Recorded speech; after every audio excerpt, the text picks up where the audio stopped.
네, 여러분 안녕하세요. 오늘은 10월 12일 금요일입니다. 오늘도 좋아서 나누는 큐티 나눔 시간이고요. 오늘 말씀은 예레미야 23장 23절에서 40절까지 말씀입니다. 오늘 말씀의 제목이 맹렬한 불, 부수는 망치라는 제목인데, 이 맹렬한 불과 부수는 망치는 무엇을 의미하냐면 하나님의 말씀을 맹렬한 불이다, 부수는 망치다 라고 이렇게 표현하고 있는 것을 볼 수 있습니다.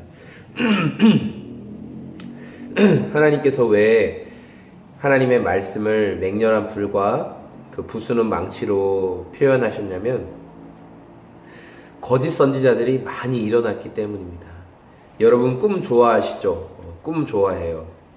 그래서 내가 어제 무슨 꿈을 꾸었는데 내가 특별히 너에 관해서 내가 어떤 상황에 관해서 어떤 꿈을 꾸었는데 너 오늘 이런 거 조심하는 게 좋겠어. 여러분 이런 말 많이 들어보셨어요? 부모님들 중에 그런 말 하시는 분 있죠. 꿈자리가 사나웠다. 조심하도록 해라. 이 꿈이라는 것은 하나님의 역사 가운데 꿈을 통해서도 하나님 일하시기도 했습니다. 꿈을 통해서도 일하셨어요. 그러나 성경은 하나님께서 꿈을 통해 일하시는 역사보다 하나님의 선지자들을 통해서 직접 말씀해 주시고 이 성경의 내용을 통해서 계시해 주신 것들을 통해서 더 많이 일하셨다는 것을 이야기하고 있어요. 꿈을 통해서도 물론 일하셨지만.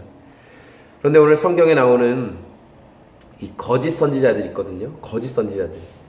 이 거짓 선지자들은 내가 어떤 꿈을 꾸었는데 하나님께서 우리에게 평안을 주신다고 했다, 하나님께서 우리의 상황에 전혀 문제가 없을 것이라고 했다 하면서 꿈에 대해서 긍정적인 이야기를 계속하는 거예요. 꿈 얘기.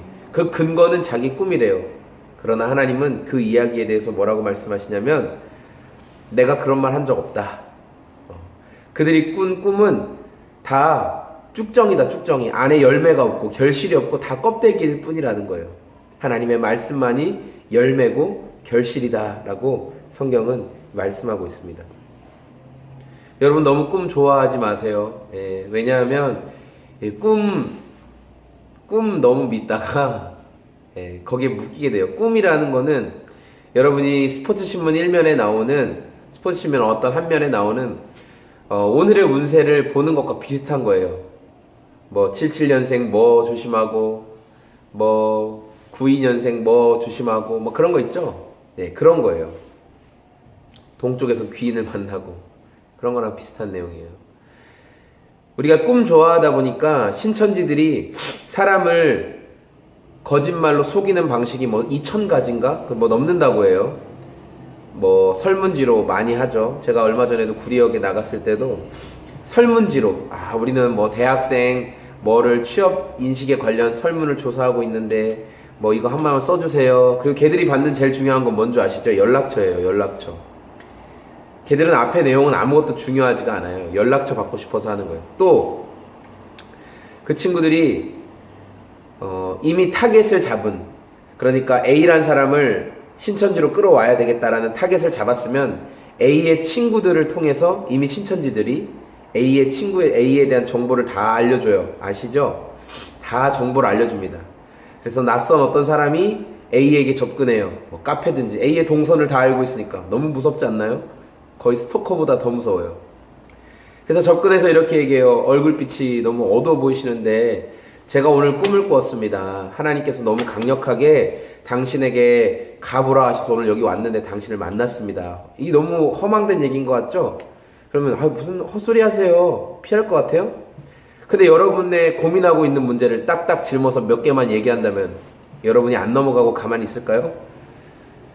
하나님께서 A자매가 지금 진로에 대한 문제로 고민하고 있다는 것을 저에게 말씀해 주셨습니다.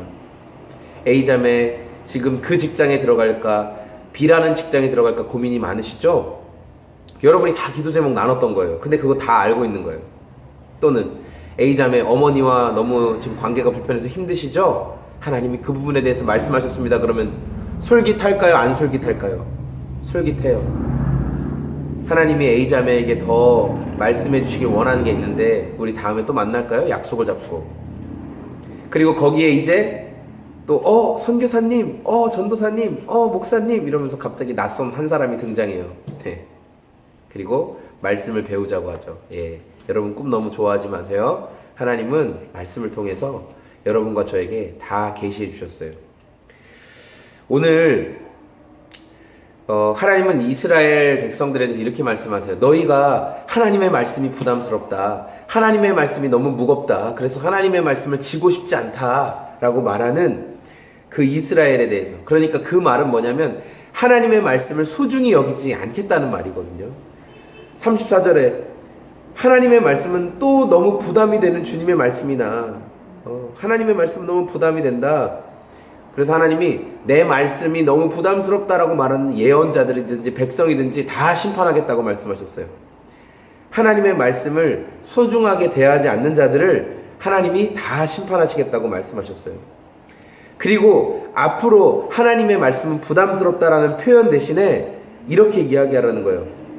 37절에 주님께서 무엇이라고 대답하셨습니까? 주님께서 무슨 말씀을 주셨습니까? 이건 무슨 말이에요? 내가 하나님이 말씀하시는 걸 듣고 순종하겠습니다라는 태도죠. 하나님의 말씀은 부담스러워. 이 말은 뭐예요? 하나님의 말 듣지 않겠다는 것이고 하나님이 뭐라고 말씀하셨습니까? 하나님이 무슨 말씀을 주셨습니까? 이건 내가 하나님의 말씀을 듣겠다는 거예요. 하나님의 말씀을 소중히 여기지 않는 자들에 대해서는 하나님께서 40절에 내가 이와 같이 그들이 잊을 수 없는 영원한 수치와 영원한 치욕을 당하게 하겠다라고 말씀하셨어요. 그러나 하나님의 말씀을 지키는 자들에게는, 소중히 생각하는 자들에게는 하나님의 돌보심이 있죠. 오늘 저와 여러분의 삶에 하나님의 말씀을 소중히 여긴다, 하나님의 말씀을 지킨다. 어떻게 적용할 수 있을까요? 어떻게 적용할 수 있을까요? 이미 하나님이 여러분의 마음을 두드리시고 순종하기를 원하게 요구하시는 것들이 있어요. 여러분 무시하고 있었던 것 있지 않나요? 그 영역들에 대해서 다시금 순종하면서 하나님 제가 이 부분 다시 지키기를 원합니다. 다시 하나님 인도하심 가운데 제가 순종하기를 원합니다. 이렇게 고백할 수 있는 저와 여러분들의 오늘이 되었으면 좋겠습니다. 감사합니다. 오늘도 좋은 하루 보내시고 오늘 금요일 부흥의 마지막 날입니다. 꼭 함께 하기를 소망합니다. 안녕히 계세요.